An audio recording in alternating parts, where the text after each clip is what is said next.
Olá, irmãos, graça e paz. Mais uma vez nós estamos indo até os irmãos através dos recursos da mídia. Esperamos que possamos encontrar os irmãos bem em casa e, acima de tudo, voltados em seus corações para o Senhor. Hoje deveríamos estar na igreja para cultuar o Senhor, no culto de oração, mas estamos em casa, estamos nos nossos lares, e que isso não nos impeça de estar orando uns pelos outros e, acima de tudo, procurando a vontade de Deus para as nossas vidas. Nessa noite eu gostaria que os irmãos pudessem abrir a palavra de Deus para o livro do profeta Isaías, capítulos 59 e 60, versos 1 e 2. Isaías 59 será o texto da nossa meditação nesta noite e espero que os irmãos estejam sendo edificados na palavra do Senhor. Mas antes eu gostaria de entoar o verso 1 e 2 do capítulo 60. Esse cântico eu já aprendi há muito tempo e gostaria de compartilhar com os irmãos para que, retornando, possamos cantar juntos, e assim certamente vai sair bem melhor. Diz o seguinte, verso 1 e 2 de Isaías 60: Dispõe-te e resplandece, porque vem a tua luz, e a glória do Senhor nasce sobre ti. Porque eis que as trevas cobrem a terra e a escuridão os povos, mas sobre ti aparece resplendente o Senhor, e sua glória se vê sobre ti. Cantemos então.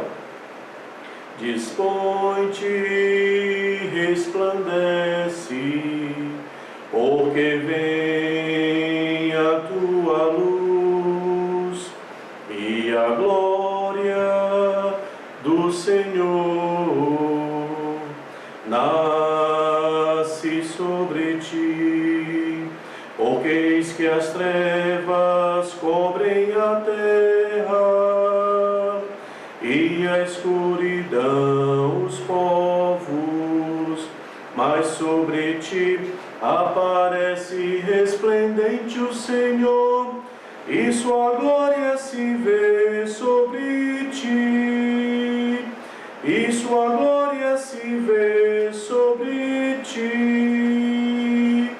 Dispõe-te, resplandece, porque vem a tua luz, e a glória do Senhor nasce sobre ti.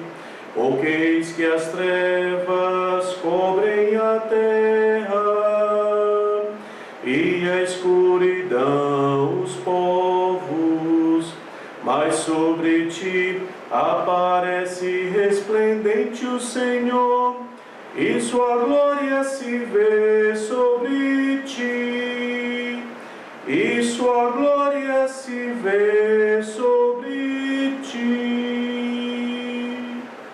Gostaria de pedir à nossa irmã Irma que possa nos levar a Deus numa palavra de oração. Santíssimo Deus, Pai querido, muito obrigada, Deus, por estarmos agora reunidos para ouvir da Tua palavra. Obrigada pela oportunidade também e a saúde que Tu nos deste. E Tu possas, ó Deus, estar fortalecendo cada vez mais, ó Deus, cada família que estiver ouvindo, que o Senhor possa estar dando, ó Deus, a proteção, guardando, ó Deus, do mal e sustentando em toda e qualquer situação e as suas necessidades. Muito obrigada por tudo, em nome de Jesus. Amém. Amém. Ok, irmãos.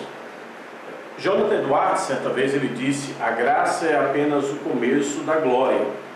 Para ele, a glória é a graça aperfeiçoada. Então, se você vive ou se você está na glória, pode ter certeza que antes dela, o Senhor te alcançou pela graça. Se você vive pela graça, você também pode ter uma certeza: você há de chegar na glória.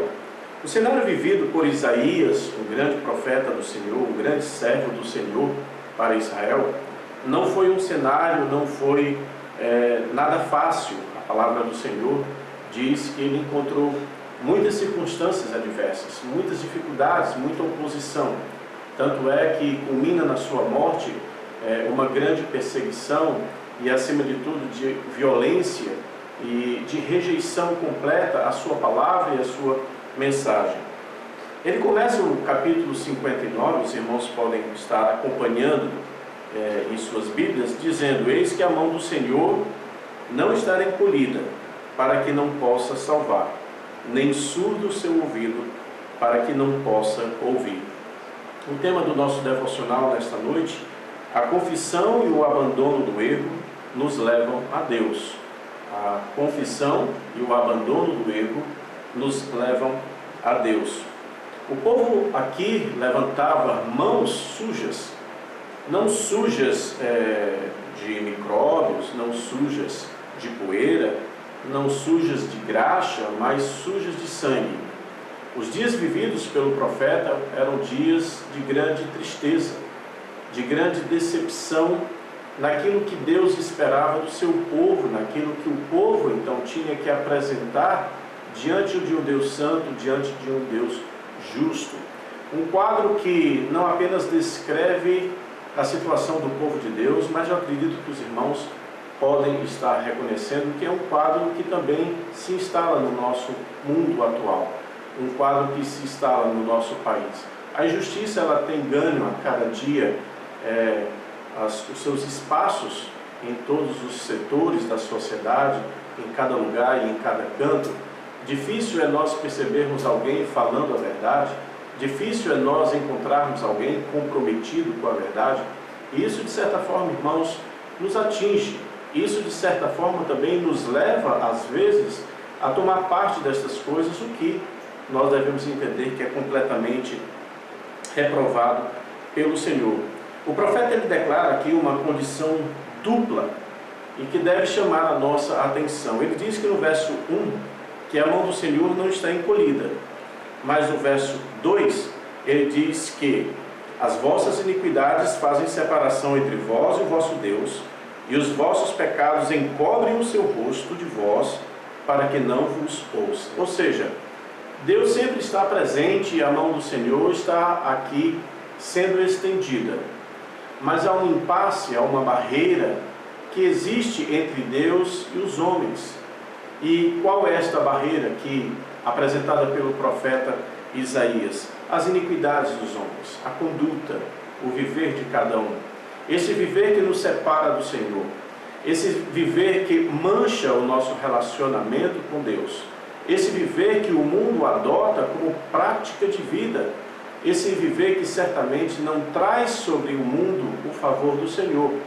Isaías aqui ele é muito claro, ele diz que os pecados, as iniquidades, elas são como uma nuvem densa, uma nuvem que encobrem o rosto do Senhor. Ou seja, mesmo que o Senhor, e é uma verdade, esteja com a sua mão estendida, não esteja com a sua mão encolhida, mas nós não conseguimos alcançar o favor do Senhor por conta dos nossos pecados. Daí então o tema, que é a confissão e o abandono do erro, é o que nos leva a Deus, é o que o Senhor espera do homem, melhor ainda, que o Senhor espera de cada um de nós. O profeta Isaías aqui ele apresenta 3 chamados que eu gostaria de apresentar para os irmãos nessa noite. E o primeiro chamado nós encontramos nos versos 3 a 4. Qual é esse chamado? Resolvam o dilema de suas vidas. Acompanhe sua palavra. Porque as vossas mãos estão contaminadas de sangue, e os vossos dedos de iniquidade, os vossos lábios falam mentiras, e a vossa língua profere maldade. Verso 4. Ninguém há que clame pela justiça, ninguém que compareça em juízo pela verdade. Confiam no que é nulo e andam falando mentiras, concebem o mal e dão à luz a iniquidade. Um quadro completamente desolador, um quadro completamente sem esperança. É o quadro do mundo, é o quadro da vida de muitas pessoas. Aqui nós podemos perceber que o dilema do homem, diferente do que nós estamos vivendo, porque a tônica é a nossa vida agora, diferente do que o mundo acha que o seu dilema é resolver o problema do coronavírus, o seu dilema é encontrar logo uma vacina que possa combater e protegê-los. Deus, através das palavras do profeta, está dizendo que o dilema do homem não é um vírus que está assolando o mundo. Um vírus que está matando aí desenfreadamente. O dilema do homem é que ele ama a mentira e diz estar falando a verdade, vivendo a verdade. Então, quando o Senhor apresenta que uma condição resolva um dilema de suas vidas, o dilema não é um vírus, não é uma pandemia, não é uma situação localizada no mundo externo. O dilema está no interior de cada homem. E o dilema é: há um conflito entre a verdade e a mentira. Irmãos, nós somos tomados por uma avalanche de informações. Dessas informações eu pergunto: o que é verdade e o que é mentira? É possível você saber quem está falando a verdade e quem está falando a mentira? Quem está oferecendo a verdade e quem está oferecendo a mentira? É muito difícil. Numa situação complicada, numa situação em que a vida está em jogo, mesmo em tal situação, nós podemos ver que a mentira ainda é exposta e defendida pela maioria. Se brinca com a verdade. E quem brinca com a verdade tem um preço a colher na vida. Um preço muito caro. Um preço do qual nós veremos logo mais. O texto diz aqui no verso 4, acompanhem suas Bíblias: ninguém há que clame pela justiça, ninguém que compareça em juízo pela verdade, confiam naquilo que é nulo e andam falando mentiras, concebem o mal e dão à luz a iniquidade. Isaías começa a fazer algumas comparações dignas de nossa observação. Ele diz que a mentira é comparada a uma mulher gestante que está para dar à luz, que ela concebe aquela criança para apresentar a criança ao mundo. Um momento sublime, um momento de grande realização. Mas aqui no contexto, a mentira está sendo concebida também para ser apresentada ao mundo, para enganar a maioria das pessoas, mostrando algo que não é, se parecendo como verdade, mas na verdade sendo uma mentira. Mas ainda, Isaías diz aqui também que, no versículo 5, chocam ovos de áspide e tecem teias de aranha. O que comer os ovos dela morrerá. E se um dos ovos é pisado, sai-lhe uma vírgula. Ele coloca aqui como que o homem encontrando um ninho e neste ninho tendo alguns ovos. E por parecer então ovos de aves, então leva-se para casa e até se concebe comer quando vier a fome. Mal sabe que aqueles ovos não são de um pássaro, não são de uma ave. Esses ovos são de uma áspide, uma víbora mortífera, venenosa. E quem pisar, logo ela ali sai, quebrando o ovo, sai, ou a pessoa ingerindo, logo morrerá. Assim é quem toma parte com a mentira. Assim é quem vive uma mentira. Assim é o mundo de hoje, que vive, proclama, ama e propaga a mentira por todos os seus cantos. É como uma grande teia. E numa grande teia, o propósito é agarrar a sua presa e preparar essa presa, por mais que ela se revolte, por mais que ela se mexa, preparar essa presa para ser então devorada. Então, meus amados irmãos, nós temos um quadro muito assustador no mundo hoje. Um quadro preocupante do qual nós devemos ter uma consciência bíblica, uma consciência verdadeira, uma consciência de Deus. É que este mundo não tem nada a ver com Deus. Esse mundo, a cada dia, se mostra o oposto daquilo que Deus lhe apresenta. Então, a palavra de Isaías é: resolvam o seu dilema. O dilema é: vocês amam a mentira e dizem estar vivendo a verdade. Para nós que somos igreja do Senhor, nós temos aqui uma oportunidade de também avaliar a nossa vida, de também avaliar os nossos negócios, de avaliar tudo aquilo que diz respeito à nossa presença neste mundo. Como nós estamos, irmãos, vivendo? Quanto mais se propaga a mentira, nós percebemos que mais o engano nos atinge. Você, de certa forma, deve estar sendo atingido pelo engano, pela mentira. Você deve estar, então, preocupado quanto a isso. Isso é uma maneira de nós estarmos vivendo no mundo em mentira, mas vivendo com a verdade. é quando nós nos apegamos à palavra de Deus, quando nós nos aproximamos de Deus e quando nós trabalhamos também o nosso coração segundo a verdade de Deus. O segundo chamado de Isaías aqui, chamado do Senhor para o povo do Senhor, diante de uma circunstância tão adversa, saiam das sombras para saberem para onde vão. Você pode acompanhar comigo o que diz os versos 7 e 8. Diz: os seus pés correm para o mal, são velozes para derramar sangue inocente. Os seus pensamentos são pensamentos de iniquidade. Os seus caminhos, a desolação e abatimento. Desconhecem o caminho da paz, nem a justiça nos seus passos. Fizeram para si veredas tortuosas, quem anda por elas não conhece a paz. Isaías apresenta que não há solução enquanto a mentira existe. Não há solução enquanto a mentira assola a vida das pessoas, assola as veredas que são aqui apresentadas como alternativas, como propostas. Todas elas fracassarão. Por que fracassarão? Porque o homem em si é um homem mentiroso, é um homem de propostas fraudulentas, é um homem que promete e não cumpre, é um homem que diz e não há verdade. Nesse sentido, Isaías está dizendo que todos eles desconhecem o caminho da paz. Ainda que construam para si veredas, Isaías está dizendo que tais veredas são tortuosas. Tais veredas não obterão êxito, fracassarão.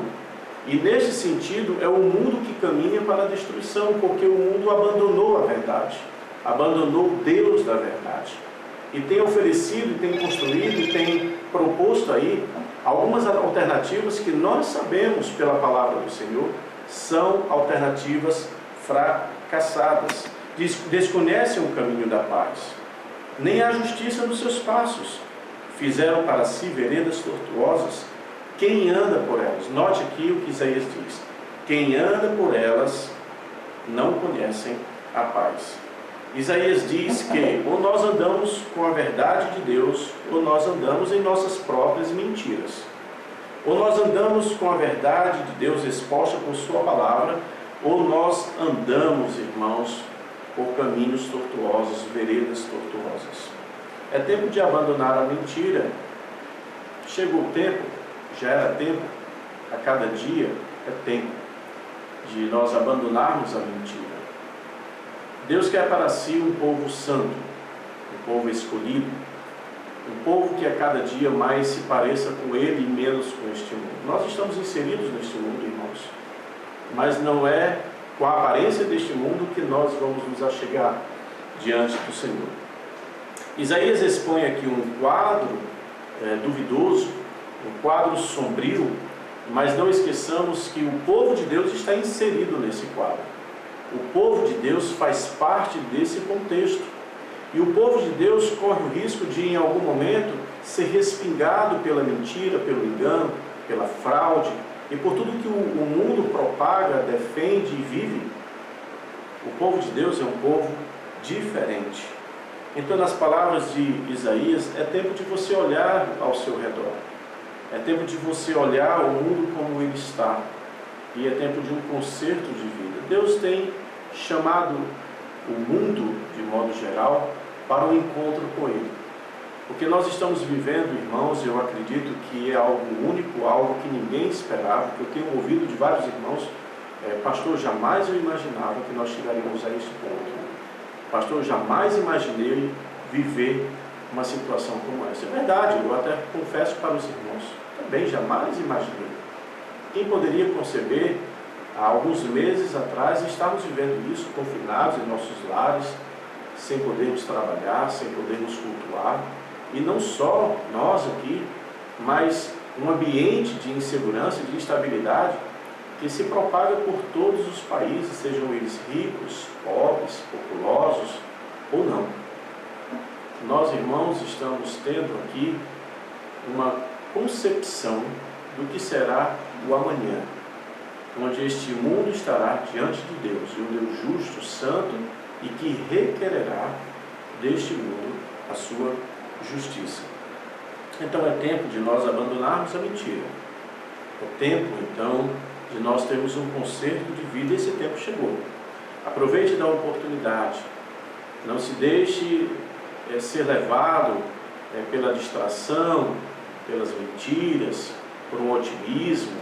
Podemos até passar, irmãos, com sucesso esse período de coronavírus. Podemos superar esta fase, eu assim espero, do fundo do meu coração.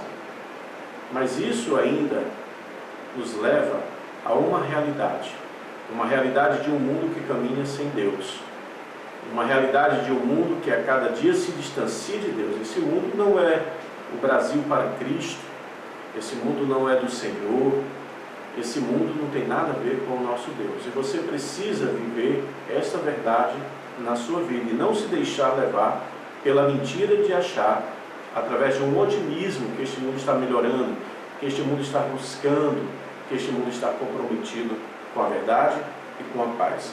O terceiro chamado do Senhor, nós podemos perceber aqui nos versos 14 a 16, acompanhem em sua Bíblia. Pelo que o direito se retirou e a justiça se pôs de longe, porque a verdade anda tropeçando pelas praças e a retidão não se pode entrar. Sim, a verdade sumiu. Olha que constatação feita pelo profeta Isaías do seu tempo, dos seus dias. Onde está a verdade? Onde encontrar a verdade? Por todo desenrolar, nós estamos aqui sendo levados a um ponto crucial em que a verdade não está no homem, a verdade não está no mundo, a verdade não pode ser encontrada fora de Deus. E aqui a resposta, ela salta aos olhos. Se não há onde encontrar a verdade neste mundo e em quem encontrar a verdade neste mundo, o único lugar e a única pessoa onde nós podemos encontrar a verdade é no Senhor. É achar em Deus. Note que o verso 14 e o início do verso 15 mostram um quadro completamente pavoroso da ausência da verdade no mundo e da ausência da verdade nas pessoas. Diz: o direito se retirou, acompanha aí, a justiça se pôs de longe, a verdade tropeça pelas praças como que ferida de morte, sangrando, se esvaindo, a verdade não se sustenta, cambaleia e logo cairá, perecerá. A retidão não pode entrar. E o início do verso 15, a verdade sumiu.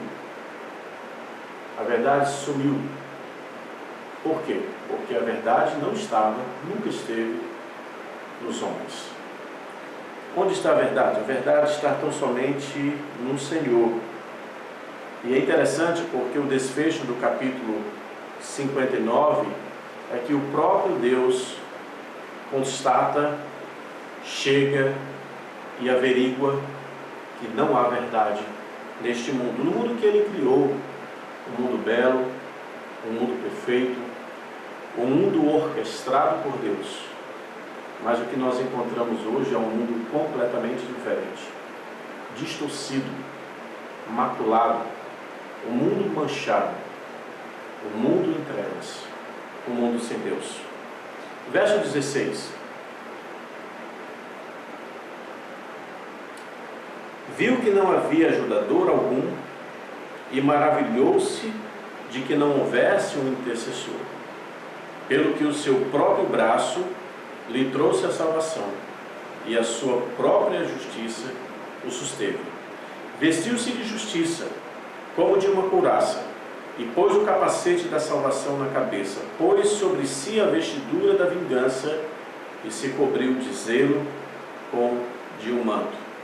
Aqui o próprio Deus, ele sai à defesa, ele sai então para um conserto da sua criação, um conserto do homem, um encontro inevitável, um encontro do qual o homem jamais poderá fugir, um encontro com Deus, o Deus da verdade, o Deus da justiça, o Deus que vem primeiramente para julgar o mundo que não é mais aquele que ele criou, Um mundo completamente diferente de si, de quem Deus é, das suas características, do seu caráter, dos seus atributos. Esse mundo nada tem a ver mais com Deus. E é interessante porque diz aqui que o Senhor, Ele viu que não havia ajudador, via que não encontrava ninguém na terra entre os homens que pudesse dar uma solução. Ou seja, os homens fracassam em seus próprios esforços em querer consertar o mundo, querer consertar a si próprio. E ele viu aqui que não havia ajudador algum e maravilhou-se porque Ele então vai prover um ajudador. Ele vai então ser o nosso intercessor. Ele vai de fato vir ao encontro do seu povo, a quem Ele ama e a quem Ele quer aqui resgatar. É muito interessante, irmãos, nós estarmos vivendo este tempo e estarmos convictos de que a vinda do Senhor está próxima. Quando? Nós não sabemos. Mas os anúncios que nós podemos constatar do mundo é que está bem próximo.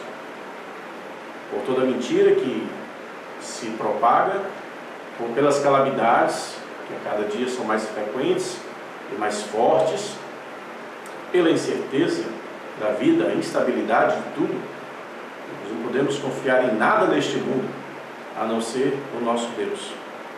Enquanto o mundo se desconstrói, deve estar o nosso coração se reconstruindo em Deus, na expectativa deste encontro. O mesmo Senhor que vem para ter um concerto com este mundo, ter um concerto com o homem, no sentido de mostrar que ele não é o que Deus queria que ele fosse, e que o mundo não está o que outrora ele criou. Nesse mesmo concerto em que Deus vai revelar a sua glória e a sua justiça, nesse mesmo concerto, ele vem então ao encontro do seu povo. Os versos 20 e 21, para nós encerrarmos, diz: virá o Redentor de Sião. Esta é a tônica daquele que não encontra solução nos homens e não encontra solução no mundo, aquele que levanta o seu braço como Redentor, aquele que sai dos seus aposentos, aquele que vem para restaurar tudo aquilo que está em desconcerto, está se desconstruindo. Ele diz aqui: virá o Redentor de Sião, e aos de Jacó que se converterem, note a condição, que se converterem, diz o Senhor. Quanto a mim, esta é a minha aliança com eles, diz o Senhor. O meu Espírito que está sobre ti e as minhas palavras que pus na tua boca não se apartarão dela, nem da de teus filhos, nem da dos filhos de teus filhos, não se apartarão desde agora para todo sempre, diz o Senhor. A palavra aqui é uma palavra de verdade, é uma palavra que é eterna, é uma palavra que não oscila, é uma palavra que nunca falta, é uma palavra que não mente, é a palavra do Senhor. É nessa palavra, irmãos, que nós devemos estar nos assegurando, é nessa palavra que nós devemos a cada dia estar vivendo, é nessa palavra que nós devemos crer, porque é a palavra do Senhor. Uma palavra que é verdadeira, uma palavra que é certa, e uma palavra que a cada dia se faz real na vida do nosso Redentor, do encontro com o nosso Redentor. Então, meu amado, nós temos não só o mundo abalado, mas nós temos, em outro sentido, uma grande oportunidade de nós estarmos nos refazendo diante de Deus, tirando tudo aquilo que de nós não é verdadeiro, tudo aquilo que de nós desagrada ao Senhor, tudo aquilo que de nós não tem nada a ver com Deus. É um tempo de grande oportunidade para nós. É um tempo que, se tudo voltar à normalidade deste mundo, não nos deixemos enganar, não nos deixemos nos desviar da verdade, porque tudo é uma aparência da verdade, mas que não é verdade. Observe o que Isaías diz. A única verdade está com o nosso Deus. E é nessa verdade que nós devemos nos agarrar. Que Deus nos abençoe. Eu gostaria de orar por você. E gostaria que você também pudesse estar desenvolvendo mais a sua vida de oração, sua vida de devocional, de uns para com os outros, com a sua igreja, com as pessoas, com as nossas autoridades, o nosso presidente, um homem que precisa muito das nossas orações. E nós devemos estar, irmãos, orando por ele, para que ele tenha o temor do Senhor, para que ele tenha a sabedoria de Deus e para que ele possa conduzir este momento difícil da melhor forma possível. Mas nunca nos deixemos achar que ele é a salvação, que ele é a solução. Jamais. A salvação e a solução é o nosso Deus. E ele também precisa encontrar esse Deus em sua vida. Vamos orar.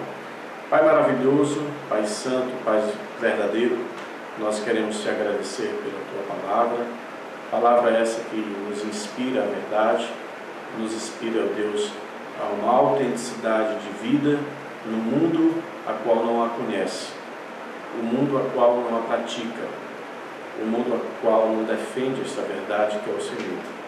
Ajuda-nos como o teu povo que somos inseridos nesse contexto de instabilidade, nesse contexto de engano, de nós ouvimos tantas coisas e não sabemos, ó Pai, de fato, o que é a verdade, mas que possamos lembrar que a verdade está na tua palavra, que a verdade é o Senhor, e essa verdade que nós devemos nos agarrar. Abençoa o teu povo que está agora reunido, abençoa o teu povo quando ouvir esta mensagem, abençoa o teu povo nesse momento de incertezas em que o nosso país e o mundo todo está vivendo.